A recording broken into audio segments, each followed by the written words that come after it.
Welcome to Spirits Podcast, a boozy dive into mythology, legends, and folklore. Every week we pour a drink and learn about a new story from around the world. I'm Amanda. And I'm Julia. And Amanda, I think it's time that we met the villain of many of the stories that we've told so far as part of our Denial Isn't Just a River in Egypt, it's also what we've been doing by keeping an Egyptian mythology series from you on Spirits Podcast. We're so excited. Yes, let's do it. But Amanda, is he really simply just a villain? I'm guessing no, or else you wouldn't ask me a rhetorical question about it. That's true. But much like a lot of mythology, it's not necessarily a black and white thing. We've talked a lot so far in Denial Isn't Just a River in Egypt. It's also what we've been doing by keeping an Egyptian mythology series from you on Spirits Podcast about how, depending on who is in power, the gods are seen in many different ways and played many different roles. And the same is true about the god Set. Very excited. I have got to imagine that everybody has a motivation. And as I get older, the more interested I am in those kinds of gray areas and gray area stories and characters. So can't wait. Well, girly pop, this is a gray area story. 100%. Not Julia calling me girly pop. Okay. Girly pop. Wow. So Set, yes, he is the god of foreign lands, as opposed to Osiris, who's kind of representative of the kingdoms of Egypt. He is the god of thunderstorms and eclipses and earthquakes and the desert. He, in many stories, is seen as a villainous figure, one that inspires fear and one that is powerful enough to threaten the other gods. But he has, at times in Egyptian history, also been seen in a positive light. He has been the patron god of pharaohs like Ramses the Great, and is even a protector to some. But we'll get there, Amanda. We'll get there. First, we'll start with, how do we recognize Set? How do we? What is the animal accessory that he's wearing to the hieroglyphs? I'm so glad you asked, Amanda, because Set, much like all the other gods, has many forms. There are times where he is portrayed as a man. There are times where he is a man with an animal head. Of course, we talk about this a lot. Sometimes that is a hippopotamus head, which I think is pretty cool and pretty dope. It is. Crushing jaws, Julia. Crushing jaws. He's also associated with crocodiles as well, less so than the hippo, and also occasionally donkeys.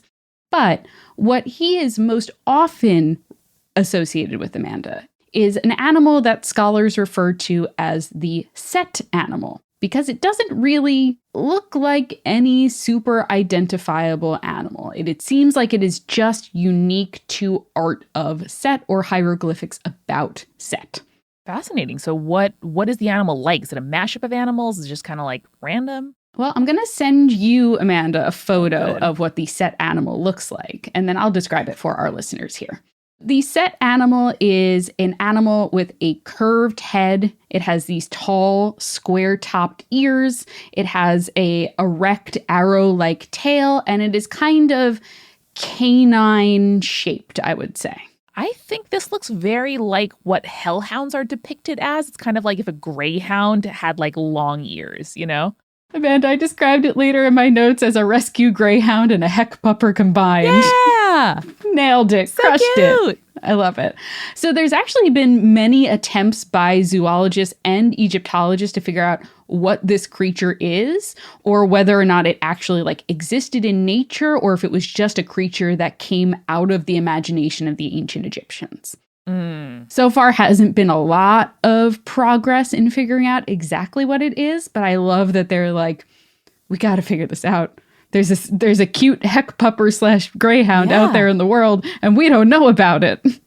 I mean, there's kind of like gazelle vibes. That's, it's not so far off from like gazelle shape, but it's definitely, at least in that drawing, like I would guess dog as the closest, comparison. Yes, it feels very long-limbed, kind of like a gazelle or something along that track. Or just a hottie. It is just a hottie. It's got long legs. It's just a hottie. Long legs, square ears, just a hottie. But I really like the idea that they're like, this animal, we don't know if it exists or not, but it represents Set. That's his whole vibe. Love it. Sometimes my pronouns are an unidentifiable, sound from the maw of hell. That's true. That is true. So Set sometimes is depicted as this animal. Sometimes it has this animal's head on a person's body. But that is kind of the different forms of Set that we can see in art and hieroglyphics. Fascinating. So interestingly, Amanda, Set is more often than not kind of categorized as a trickster god. What did I say about him being hot, Julia? What did I say? And all long tricksters limbs, are hot. unidentifiable shape. It's a trickster god, and that trickster god is the hottest person you've ever dated. That's true. That is true. That is true. He is described as being someone who enjoys lying and cheating and tricking people just for the joy of it, but not necessarily because he has malicious intentions. It's just fun. He can't help it. It's just his nature. Exactly. We will talk about some malicious intentions that he has later on when we talk about his stories. But I want to stress to you that this is a very black and white character when it comes to Egyptian mythology. He is in many ways a representation of chaos, which puts him into direct opposition to something that we know is extremely important to the ancient Egyptians, which is Ma'at, the divine order. Exactly. That sounds like the exact Achilles heel, to reference another character, of Ma'at's whole situation. Yes, and this might seem a little confusing because you might be like, well, if Ma'at is so important to the ancient Egyptians, why would they also worship Set, who is in such opposition to Ma'at? The thing is, Amanda, the ancient Egyptians believed, and the religion dictated, that Ma'at actually can only thrive when it is challenged. And so Set plays an incredibly important role as the challenger of Ma'at. Fascinating and very needed. I think it's so important for there to be space in our belief systems and like drainage channels, for all of the stuff that we don't necessarily treasure. You got to like acknowledge it and have a place for it somehow. Right. And it's also this understanding that the world can never be perfectly ordered. Things happen that are completely out of the control of human beings. So it's actually kind of important that he is this god of thunderstorms and earthquake and the desert, because these are forces that human beings and even the gods can't really contend with or tame. And so Set as this character of chaos, as this force of chaos, is extremely important because Ma'at has to be counterbalanced in a way. Think of how the figure of Ma'at is the scales, right? If the scales were never balanced, it would always be out of whack, the universe. Yeah, you don't know how much something weighs until you have an equal and opposite counterweight on the other side. Exactly. And so we know that Set is being worshipped by the ancient Egyptians. And I listed some of his domains before. We have thunderstorms, eclipses, earthquakes. I also mentioned that he's the god of the desert, which is a domain that he actually inherited from his father, which is the earth deity Geb. We've talked about Geb. We talked about how Ra had to be tricked into allowing Geb and Nut to have children, etc., etc. So we know a little bit about Geb already.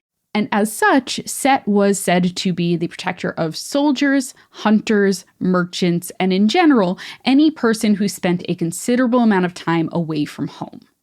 Oh, good. I was going to say something snarky about how it's like, oh, the real like salt of the earth professions, merchants. But that makes all the sense in the world that if you are far away from home, needing to navigate the wilderness, probably with some amount of desert between you and your loved ones, that, you want to call on the god that knows that the best. Exactly. He was the god that would protect the trade caravans that had to cross the desert. And in his association with the desert, he is also seen as the god of oases, because that represented where travelers could find respite from the harsh conditions of the desert. Again, this kind of balancing act that Set is constantly playing.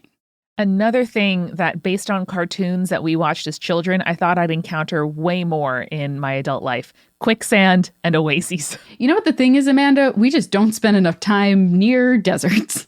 No, we don't. In particular, the Sahara. We're nowhere near that. So I also mentioned before that he is the god of foreign lands, but in particular, he uses that domain as a way of basically sowing chaos and confusion among enemy armies so that Egypt's forces would succeed in battle. Nice. So, and we'll talk about this a little more, but in some later religious texts, he was the one that helped to protect the pharaoh and was even permitted to ride on and protect the solar barge that Ra uses to cross the sky every day. I mean, that's a long journey. That makes sense to me. Let's talk about his historical origins, where he came from, because I think that's something we've touched on with the other gods, but I also think that it's very important to kind of see the historical change that happens to Set and his worship over time. It's most likely that Set originated as a desert deity before the, as we understand it, canon of ancient Egyptian mythology was solidified. In these early periods, he represented forces of disturbance in the world and the confusion that disturbance would bring to mortal beings. So again, this idea that he is earthquakes and just things that people can't necessarily plan for, natural disasters.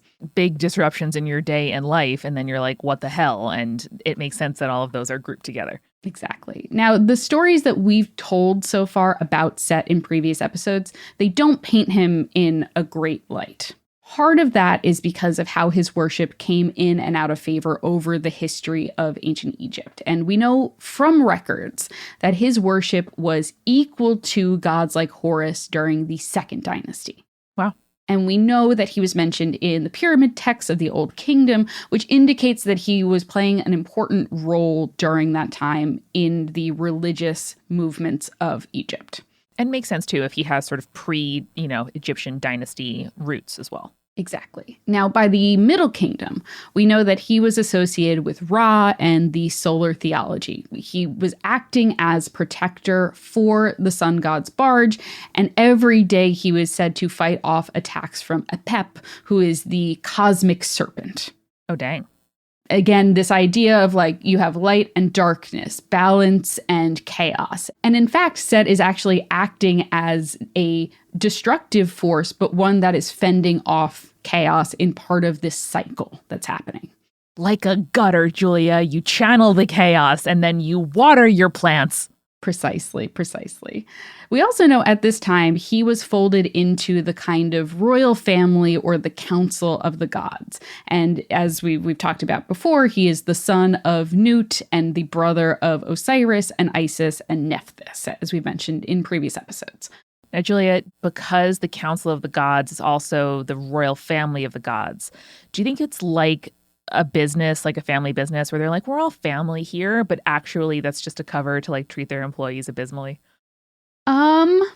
I think I'm going to allow you to reserve judgment about that because we are going to talk about the Council of Gods a lot in the latter half of this episode. Oh my God, hell yeah.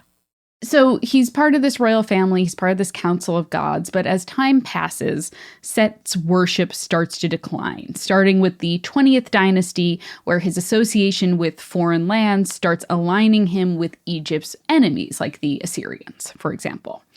And by the 25th dynasty, the worship of Set had basically ended, and he had become what we understand him to kind of be now, which is this ominous villain that was out there acting against and tricking the other gods. Studying Egyptian history is wild because you can say things like the 25th dynasty, and my brain goes, we're not in the 25th century yet.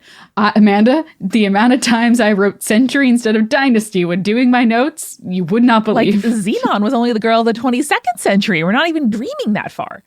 We're not even dreaming that far. Dang.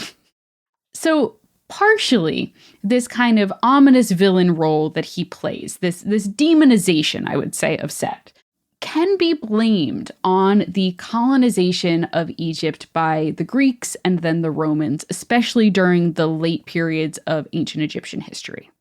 There's an Egyptologist whose name is Dr. Herman Tivelde. He wrote this book that's kind of all about this. It's called Set, the God of Confusion. And he has a really interesting view on why Set gets painted in such a bad light at the end of the ancient Egypt period. Now, he believes that Set, as someone who had traditionally been seen as a god of foreigners, therefore became associated with the foreign oppressors who had conquered and now ruled Egypt. It's during this time that Set really becomes vilified, and the story of Set and Osiris, as well as Set's defeat by Horus, which we will talk about later, became so popularized in what I would consider the canon of Egyptian mythology. It's this time period where his worst traits are emphasized. His killing and the desecration of Osiris's body in particular are really key examples of, let's not focus on the good stuff he's doing, let's only focus on the bad. Yeah. And it's actually really funny because based on that, the Greeks started associating him with the Greek monster Typhon, who is basically in Greek mythology is responsible for natural disasters and calamities. But at the same time, it's a little bit ironic because the Egyptians are like, it's you, colonizer. And they're like, oops, oh yeah, he must be like the monster guy like we have. And they're like, but he represents you now. But, no, you know, Julia, like it's simply impossible. It's simply impossible to have that amount of self-reflection. No, definitely not. The Greeks, not self-reflective at all. But no, that again makes a ton of sense because when the outside world is no longer like a source of, luxury goods and, interesting travel and potentially, a good living as a merchant, and instead a invading force and an infecting force, of course, any associations with like life outside of the Egyptian kingdom is going to take on a different tinge. And it's also really interesting because you kind of see this transition of, the extremely powerful ancient Egyptian military and everything like that as they start declining and they start losing and outside forces become more powerful. They start kind of blaming Set for that. He becomes this character that is responsible for the foreign armies doing better rather than being the one responsible for sowing chaos within the foreign armies. And I think that's a really interesting historical transition that we see reflected in mythology, which is one of my favorite parts about learning about Egyptian mythology. Also, I have to say that books titled like Set: the God of Confusion makes the mythology and folklore section of the bookstore the best section to go to. It really is. Always go into a new bookstore and look at the local shelves, and then secondly, look at mythology, folklore, and religion. You should, 100%. So with that in mind, Amanda, knowing and understanding the transition that Set went through in terms of ancient Egyptian mythology, religion, and history, I cannot wait to tell you more about Set and some of his foundational stories. But first, we got to grab our refill. Let's do it. Hey, this is Julia, and welcome to The Refill. Shout out, of course, to our patrons. Thank you so much to our supporting producer-level patrons, Alicia, Anne, Ariana, Hannah, Jane, Jeremiah, Nieselkins, Lily, Matthew, Captain Jonathan Mel, Kai Cosmos, Sarah, and Scott, as well as our legend-level patrons, Audra, Bex, Chibi Yokai, Michael, Morgan H., Sarah, and Beam Me Up Scotty. And you too can join us at patreon.com/spiritspodcast to get cool rewards like, hey, ad-free episodes, you can get bonus Urban Legends episodes, you can get recipe cards, mocktails, and cocktails for every single episode, all at patreon.com/spiritspodcast. My recommendation for you this week, hey, watch a bad horror movie. I am a little bit of a snob when it comes to horror movies, but sometimes it's really fun to watch a bad one. A recent bad one that I enjoyed was Tarot on Netflix. It was very silly. It was scary at times, but mostly very silly. And I love a scary movie that is supposed to be scary, but also happens to be silly. Big fan of that. So check that out. But on a separate note, if you are not feeling the silly, scary vibe, how about silly space vibes? Check out Pale Blue Pod. Pale Blue Pod is an astronomy podcast for people who are overwhelmed by the universe but still want to be its friend. Astrophysicist Dr. Moya McTeer and comedian Corinne Caputo demystify space one topic at a time with open eyes, open arms, and open mouths from so much like laughing and jaw-dropping. By the end of each episode, the cosmos will feel a little less, too scary, and a lot more, ooh, so cool. And you can get that wherever you get your podcast, with new episodes every Monday. We're sponsored this week by Blue Land. And hey, did you know that laundry detergent pods are wrapped in plastic? That film that is around your pods is plastic, and it means it's not only ending up in your washer and your clothes, but it's also ending up in our rivers and our oceans and our soils. I love Blue Land because Blue Land, no plastic around their detergent things. And Blueland has also launched a first of its kind fragranced laundry detergent tablet in the scent Spring Bloom, which is available now as of August 6th. After 2 years of extensive research and development, Blueland has successfully created a fragrance tablet that not only maintains the company's commitment to powerful plastic-free efficiency, but also delivers a delightful scent that customers have been requesting for years.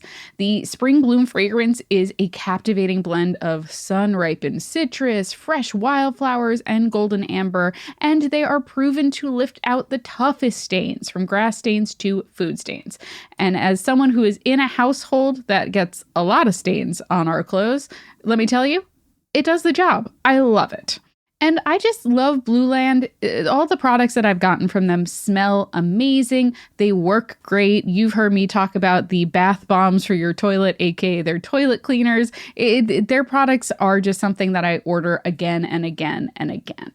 And Blueland has a special offer for listeners. Right now, get 15% off your first order by going to blueland.com/spirits. You won't want to miss this. Blueland.com/spirits for 15% off. That's blueland.com/spirits to get 15% off.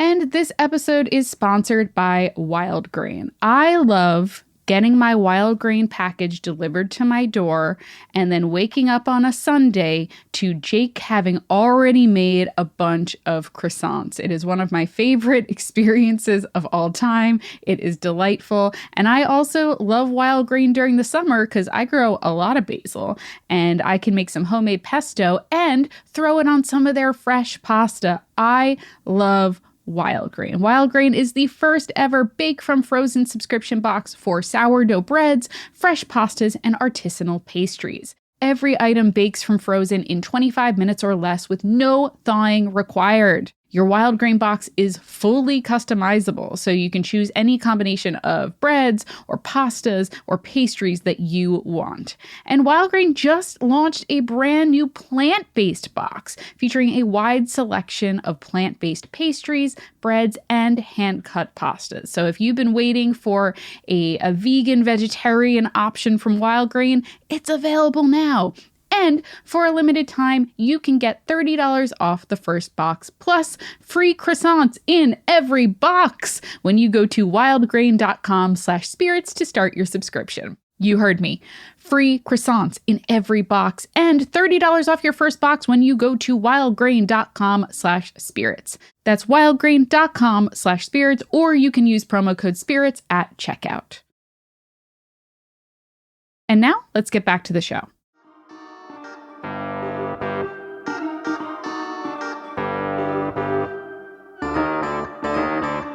We're back, and for set, I've chosen a cocktail that I've found that is called the Waters of Chaos. So you. Oh, it's very Julia coded, Amanda, because of course it has my favorite ingredient of all time, green chartreuse. But also it features overproofed white rum, which I enjoy. It's got a real tiki vibe to it. And also another interesting flavor, which is Genever, which is kind of like a Dutch juniper liquor. Oh, cool. That's similar to gin, but it's much more like punchy juniper forward.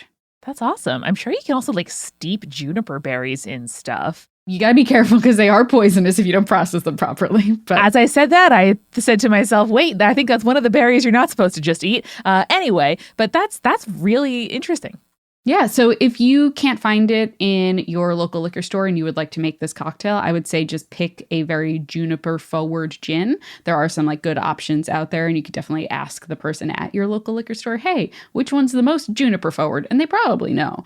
But for the authentic vibe of this cocktail, I would say get the Genever if you can. So you're sure that you shouldn't just pick juniper berries and fuck around and find out with I mean, poisonous. That's a real set move. That's a real chaotic choice. I can't condone it. I think our liability insurance does not cover openly telling people to make tinctures of poisonous berries. I had to be really careful about what we said in the mushrooms episode. So this is one of those situations right there. All right. So with these in hand, Amanda, and with that chaotic energy, let's move forward. Let's do it.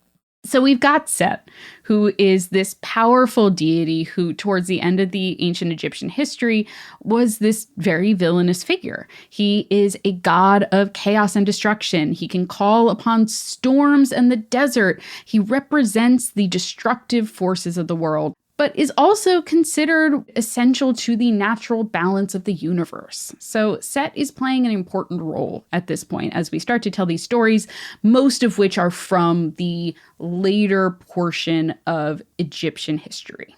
Yeah, but he's not something that we're trying to eliminate altogether. Like his role, his necessity in the order is definitely there. It's just like, oh, Set, you're so funny, out of pocket again. Yes. So it's one of those things where he is this force of destruction, but he's also one of the gods that's out there making sure that the continuation of the cosmic order is preserved. Yeah. He's out there on Ra's barge every day and night, making sure that it can complete its journey. He might be this like god of disorder, but by being a force of chaos, he's actually helping to maintain the harmony of the universe. He's just like my dad's cousin, Jimmy Mack, Julia, which is sometimes you're like, is Jimmy Mack coming to this barbecue? Got to prepare myself. But if he's not there, you'd really miss him. Yes. And in that same light, Amanda, he is a god of contradictions, you know? He is referred to in some texts as the Red One, where he is described as a temperamental god who personifies rage and violence. He's also the god of the Red Land, which is the desert, and therefore is opposed to vegetation and the life that relies on it. And as the god of the Red Land, he opposes the fertile Black Land, which is literally the lands of Egypt, you know, where the kingdom of Egypt is. Yeah. And he is always being put at odds against either Osiris or Horus, depending on where in the cosmology timeline we are. Yeah, all of those agriculture and like societal order vibes. Yes, and keep in mind, the ancient Egyptians realized that their gods were complex in nature. No Egyptian god is wholly good or wholly bad, as we see in many other mythologies. While he is associated with violence, it was his image that the Egyptians would carry into battle so that they might embody Set's violence and strength, you know? So keep all this in mind as we start to tell these stories, because he's a complex character, and it's not as simple of like, oh, he's like a twirling his mustache villain gonna tie someone to a train tracks. Definitely. Yeah, and not quite like Loki, who's just kind of like popping and fucking shit up. Like you need Set around. Yes, you do. You do. And you need Loki around in order to create the chaos that most of the mythology, that Norse mythology was based around. Like, you wouldn't have all of the foundational Balder stories if it wasn't for Loki. Yeah, Loki is a real like, you know, main character vibe, but Set is like one of the ensemble. Like he is like there, and his part is assured. Right. And it's one of those things too where, much like Balder, if you didn't have the Balder story, so much wouldn't happen in Norse mythology. Yeah. If you didn't have the story of Set killing Osiris, you wouldn't have a lot of the stories that we have about Egyptian mythology. Let's get to it. How did it go down? All right. So we've told the story of Osiris's murder so many times so far this series, so I won't do it again. But Julia, we got to get like all 8 angles of the scene as we retell it from each and every person's perspective. It's a real Rashomon situation where I just keep doing this over and over again. In Set's perspective, the murder of Osiris is always justified. Yes. Because again, you know, you're not just like a murderer just for funsies. Usually you think that your reason is justified. It's always because he's jealous of Osiris, though. Sometimes it's because, as we've mentioned before, he's jealous of Osiris's power and the fact that Osiris was promised to be the king of the gods, where Set was like, I should have been promised that when I was born. What's up with that? What's wrong with me? Other versions of the tale say that it's because Set is in love with Isis, who married Osiris rather than him. A classic kind of motivation for that sort of thing.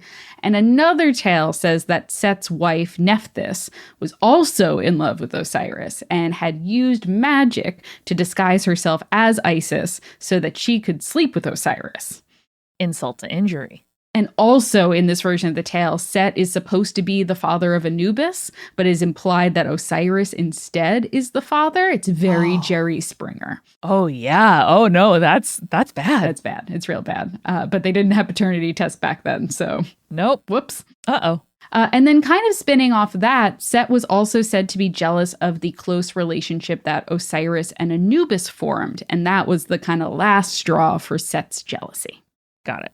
So as we know, that all leads to Osiris's death, Isis attempting to save him, and the birth of Horus. What we haven't had a chance to talk about yet is the battle between Horus and Set for the right to inherit Osiris's throne. Sure. So this is known as the contendings of Set and Horus. Oh, good word. I know, it's really good. Let's get going. Okay, so when Osiris died, the Council of the Gods knew that they needed to find a new king of the gods. Pretty much everything to the gods at this point points to Horus being the heir. He's the only son of Osiris. It makes sense for him to inherit. Yeah. But there's a problem. Horus is pretty newly born at this point. You know, he's not a baby at this point in the story. So he can, let's say, compete for the thing, but he is young and he's inexperienced as in terms of the gods. Yeah, he's not wise enough, perhaps, or seasoned enough to rule. Yes, and this is when Set makes his move. He makes a claim that he should be the rightful heir as Osiris's brother. Got it. Yes. I mean, also how patrilineal ruling works. Sometimes you have the regent when the kid's a baby. Exactly. So the Council of Gods is called to determine whose claim is legitimate and whose claim should result in inheriting the throne. By Set throwing his hat into the ring, it leaves them with a conundrum because there's no easy way for them to determine who should be king. House of the Dragon, take note. End time, I think, for our biannual appeal to make a will if you have assets. Mm-hmm. It's a good idea. It's a good idea. This council cannot decide who should take the throne, even though Ra, at this point, as kind of the leader of the council, the leader of the gods, he is heavily advocating for Set. Oh, that surprises me. I mean, I guess he doesn't want like the competency of the ruler to be disrupted while Horus kind of gets his legs under him. That is part of it, and that's the argument that he makes to the rest of the gods on the council. But also keep in mind, Set is the one who is protecting Ra day in and day out on the solar barge and fighting off the cosmic serpent. I mean, you don't want to piss off the bodyguard, right? Exactly. Yeah. So they have a connection. They have a rapport, let's say. And so Ra is like, well, you know, he's older. He is more experienced, if not level-headed, I suppose. So maybe it should be Set. The council decides that they're going to allow an impartial god to decide who should inherit this throne, and they call upon a god named Banagem. Now, Banagem, I tried to kind of like look up. I'm like, what's your deal, man? Who are you? And he's not really the god of anything. In some versions of the tale, his cult is based around the fact that he might have been the Ba, like one of the parts of the soul of Osiris. But got it. He's definitely not Osiris, I should clarify. Banagem gets this call and is like, you have to decide who is going to take over the throne of Osiris. And he is very nervous about this responsibility. And so not wanting to anger the council or Ra, because Ra is kind of in charge of everything, he's like, oh, actually, I'm not qualified for this at all. But you know who would be great for this job? The goddess Neith, who is the goddess of the primeval waters, like where all of the universe came out of, basically. The cosmic womb. Mm-hmm. The cosmic womb. She invented pregnancy and birth. There it is.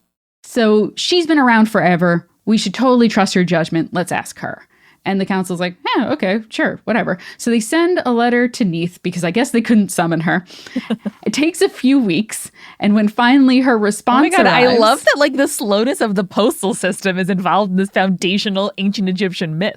I know. And I'm just like, how did that work? Who sent it? Like, what's the deal? What does the postal system look like when you're trying to send the embodiment of the primeval waters a letter? Yeah. Do you like feed it? Do you put it in a glass bottle, feed it to like a trustworthy fish and be like, figure it out?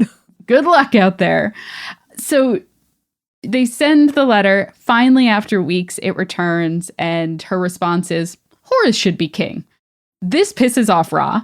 Yeah. Because he is like, you want a child to be king? He's too young. He's too inexperienced. Oh, no. And Set also extremely pissed off about this because the ruling did not come in his favor. No, and Julia, such a classic like committee move to commission or pay somebody to give you an answer, and they send it in, and you're like, I don't like it. I don't like it. Get it out of here. So at this point, Amanda, Isis steps in. Oh, thank God. Someone with sense. Someone with sense. And she starts just berating this council because she's like, why can't you make a decision? Like, you want Set, the guy who killed Osiris, to be able to inherit the throne of the brother that he killed? That's extremely fucked up. No, yeah, don't like that. So Ra is like, compelling argument. But aren't you a little biased given the fact that it was your husband that got killed? And of course you're pissed at Set for killing him. And besides, Set never even got a fair trial. I'm pretty sure he might not have even killed Osiris.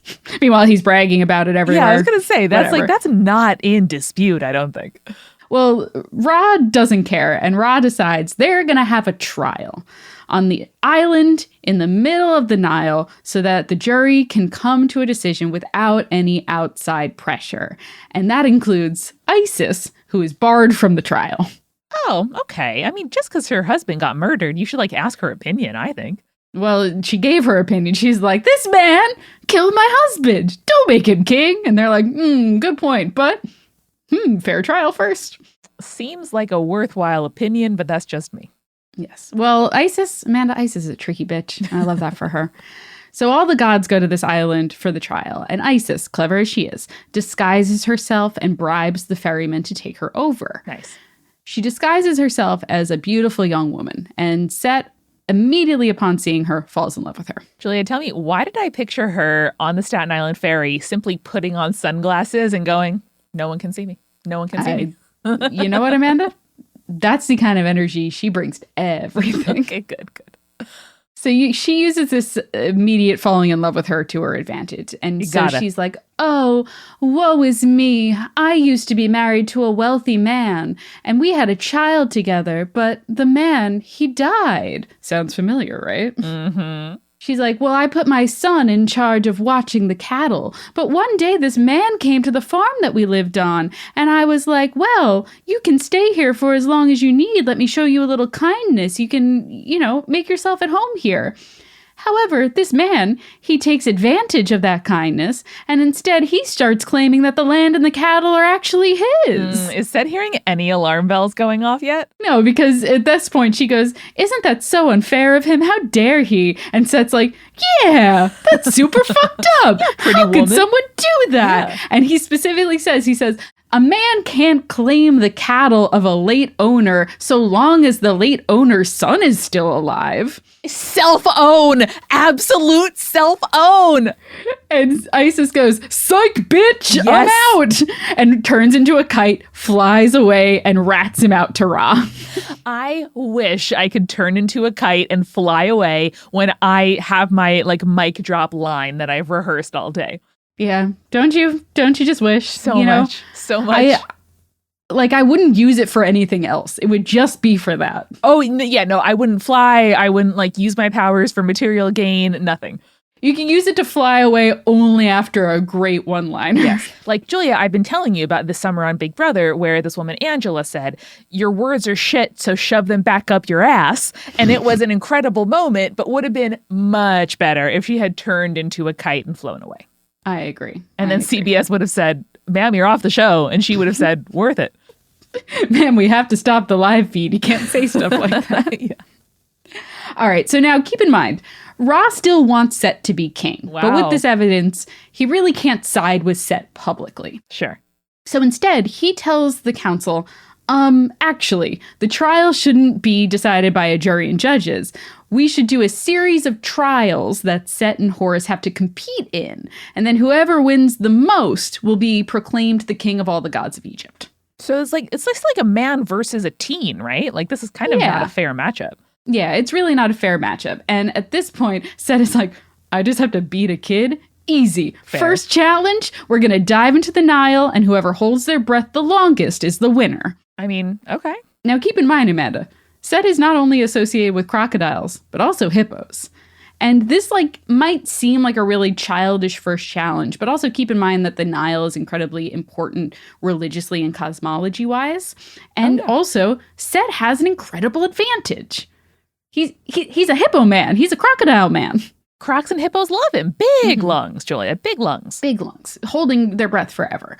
So Isis sees that her son is probably going to lose this first trial. And so she does what any mother would do, which is make a harpoon out of copper and then spear Set with it so he's forced to surface. Ah! Oh my. She stabs him with the harpoon, pulls him out of the water, and the Council of Gods is like, well, I guess this one doesn't count. Oh my God. This is like Parks and Rec level of bureaucratic waffling. They've changed the method of decision making for succession like 7 times, and it's the story's not even done yet. Yes. And so at this point, Set is injured and furious, and he knows that he was going to win that, right? And so in his anger, he gouges out Horus's eyes. Ah, that is whoa. That is incredibly important. We're going to talk about the Eye of Horus in the next episode when we talk about Horus properly. Wow. But at this point, Isis, again, best mom in the world, steps in, manages to cure his injuries using both her healing magic and also some soothing milk. Okay. Now, at this point, the gods have just watched Set gouge out the eyes of basically a teenager. Yeah. And they're like, even Ra at this point is like, you know what, Horus, even though he's young and inexperienced, he would be a better king than Set. And so they're like, Horus, you got this one from us. Brutal. So Horus is at this point, I don't know, the timing is a little weird. So it's either like, oh, Horus, you win that challenge, 1 point to you. Or it is, Horus, Set would be a bad king, you're the king now. It's one of those things. But either way, it's seen as a victory for Horus. I mean, bummer for Horus, the eyes, but at least he got his job. Yes. And this leads nicely into kind of our final story of note for Set, Amanda, which is the lettuce incident. Wow. Just a content warning at the top for this. This story features a lot of sexual content and also sexual assault. So I would skip to the end if you're not feeling those topics right now. It's been a 180 of tone. Let's go. You'll see what I mean. On the night of Horus's victory over Set, the one we were just talking about, the gods decide to throw a new party for Horus to celebrate his victory. All of the gods in Egypt were invited, and there were so many gods there that some were forced to share tents, including, probably inadvisably, I would say, Horus and Set. That seems like the 2 people you don't have share a tent. You would think that they would put them on opposite sides of the area, but no, they didn't. They shared a tent. Wow. Now, when he thought Horus was sleeping, and because we know that he is extremely pissed off and also a trickster god, Set, for lack of a better phrase, tries to ejaculate on Horus, which cosmology and religious and mythology-wise, this is a kind of power move that Set is trying to use on Horus. I'll explain a little bit more as we get into this, but he tries to do that. However, Horus is a god and senses Set's presence as well as his intentions, and he catches the semen in one hand. He doesn't let it touch his body. It's just all in the one hand. I didn't think we'd get into the physics of ejaculate here today, but here we are. He then, I don't know if it's in the morning, but he basically, Set doesn't know, but Horus gets up and he goes to Isis and he tells her about what's happened. Now, again, keep in mind, this is kind of implied to be like a magic and power of leadership thing. This is a big deal, what Set tried to do to Horus. So Isis's actions are not considered extreme in this moment when she cuts off Horus's hand. Okay. This is the hand with the semen in it. Okay. And she throws it into the Nile, hand and all. Is there some kind of the contagion of Set's essence might change Horus? Is that kind of where we're going with this? It's not that. It's almost like a marking thing. Ah. So at this point, Isis is pissed, but she's also extremely clever, as we've talked about a million times at this point. So she decides to turn the table. She's gonna Uno reverse Set. Okay. Here. So she gathers some of Horus's semen. Unclear how. The Egyptians don't make a big deal of it, so I'm not going to either. Sure. She then goes to the Garden of the Gods and asks the gardener what vegetables among the garden are Set's favorite. Oh no, I'm seeing now why this is called the lettuce incident. The gardener says, this bitch loves lettuce. And so Isis spreads Horus's semen on the lettuce and ensures that later that day, a delicious meal of lettuce would be served at a feast. After the feast, Amanda, after everyone's eaten their full, Set stands up in front of all the other gods and he says, I have an announcement to make. Can I guess what the announcement is, Julia? Sure, go ahead. Did you like that dressing, bitch? No, it is not. So Set stands up. He says, I have an announcement to make. I have, and this is the way that the translation phrases it, I have done the male's work on Horus, and therefore I'd be a better king than Horus ever would. And so in order to prove that, he attempts to do a piece of magic where, again, the translation refers to it as calling his seed. Mm-hmm. When he attempts to do that, he finds that it is not on Horus, but rather in the middle of the Nile. Isis, at this point, in my head, she does a little smirk. And then she stands up and she calls Horus's seed, which then appears to everyone within Set's body, which makes it seem like Horus has done to Set what Set had tried to do to him, giving another victory to Horus. That is a true Uno reverse card situation. I am picturing it as a black light in, like a dirty hotel room type situation where she's like snaps her fingers. The chandelier goes to black light mode and they're like, whoa. Yes. Yeah, that is also how I'm kind of picturing it. I'm picturing a golden glow for some reason, but I don't love the blacklight imagery, but I appreciate the blacklight imagery. I do love it. I do. All right, fair. I love that the gardener's like, this bitch loves lettuce. And she's like, okay, whatever you say. Oh, baby. Wow. Now, at this point in the stories in the mythology, Horus and Set kind of continue battles back and forth, these contests between them, either because it still isn't settled yet, or because Set keeps trying to reignite the contest and appeal the decisions of all the contests. He keeps being like, no, we're not done yet. And this continues over and over again. Some sources say it takes 80 years of them competing back and forth. Some don't determine the amount of time, just that it's a long time. And then finally the council is like, wait a second. We should just ask Osiris who should have his throne. Oh, that's right. We have a telephone line to the dead. Well, they have a way of sending letters to the dead, Amanda. So once again, they send the most trustworthy fish. Yes. So they send a letter to Osiris, and Osiris responds, and he obviously, Amanda, picks his son over the brother that killed him. Yeah. He's like, how about my child instead of my murderer? Just an idea. Just a thought. Just a suggestion. Finally, the matter is resolved. Horus is made king of the gods. He is put in charge of restoring the cosmic order in the land of Egypt. And everyone, except Set, rejoices. But, Amanda, there's more to the story than that. Ooh. It'll have to be continued in our next episode, all about Horus himself. Incredible. If this was designed, Julia, to be a parable about the dangers and wastefulness of lines of succession that are improperly planned, it really did its work. And I'm very excited to learn more about the rule and life of Horus in our next Egyptian episode. It's going to be so much fun. So the next time that you have to compete against your uncle for the throne, remember, stay creepy. Stay cool.